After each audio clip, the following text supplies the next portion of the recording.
Peggy 12. Welcome to the world of Grand Ages Medieval. During the next few minutes, I will explain the basics of the game.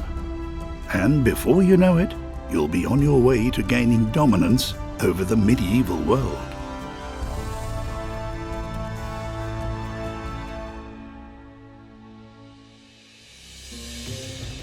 Build your empire.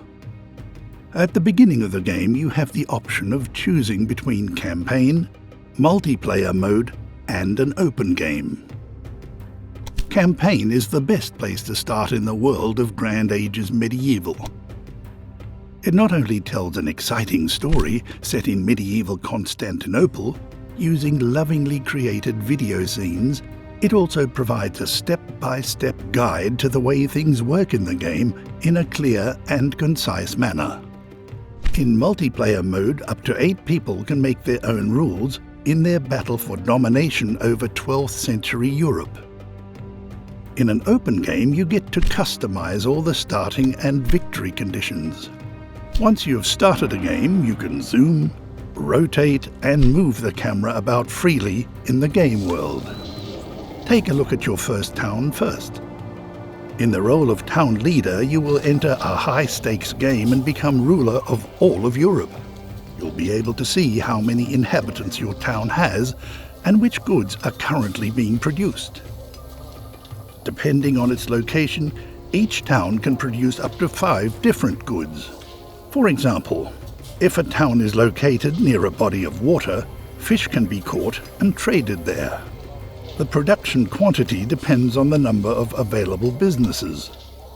In total, there are 20 different commodities in the world of Grand Ages Medieval, and every town will require all of these as time goes by.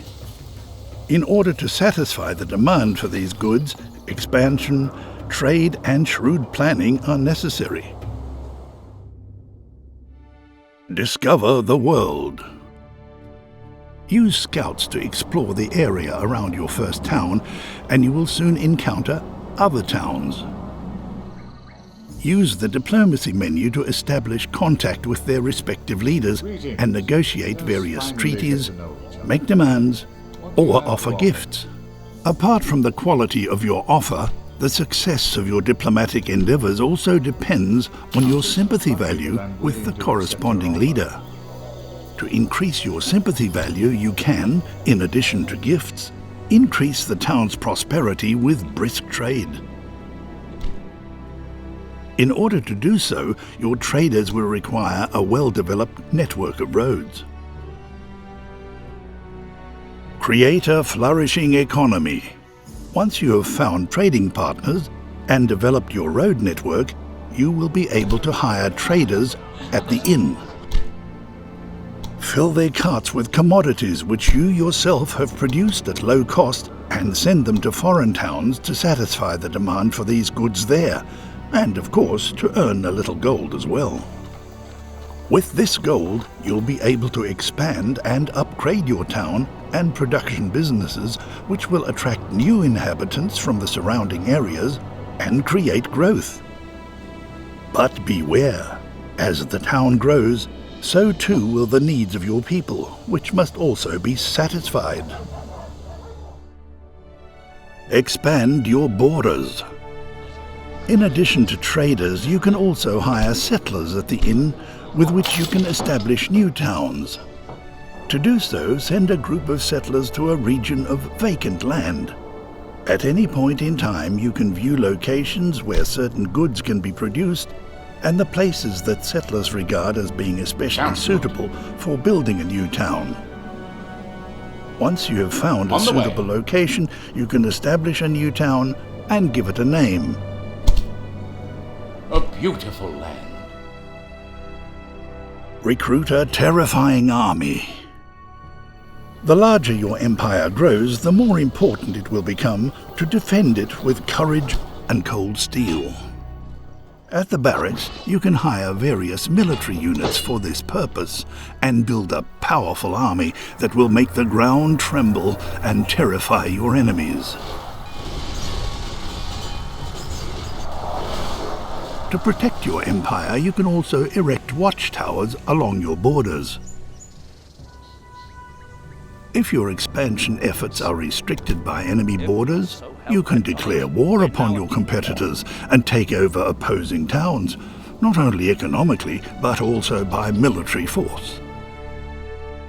Prevail over the forces of nature. Aside from your competitors, there is yet another enemy you must not underestimate: Mother Nature. She makes her own rules and, depending on the region, she will plague its people with a variety of natural disasters. These include forest fires, epidemics, tempest, and even volcanic eruptions. Build a mighty fleet. If you wish to rule over the entire known world of the era, you will surely need to rule the seas as well. Using shipyards, you can build an impressive armada, which will protect your trade routes and transportation vessels from attacks, even on the high seas. And, as an old saying goes, if you fail to go with the times, then it's time for you to go. To prevent this from happening, you may earn development points for successfully expanding your empire. Points to invest in finding new technologies that will help to cement your claim to power. Grand Ages Medieval. Available now for PlayStation 4.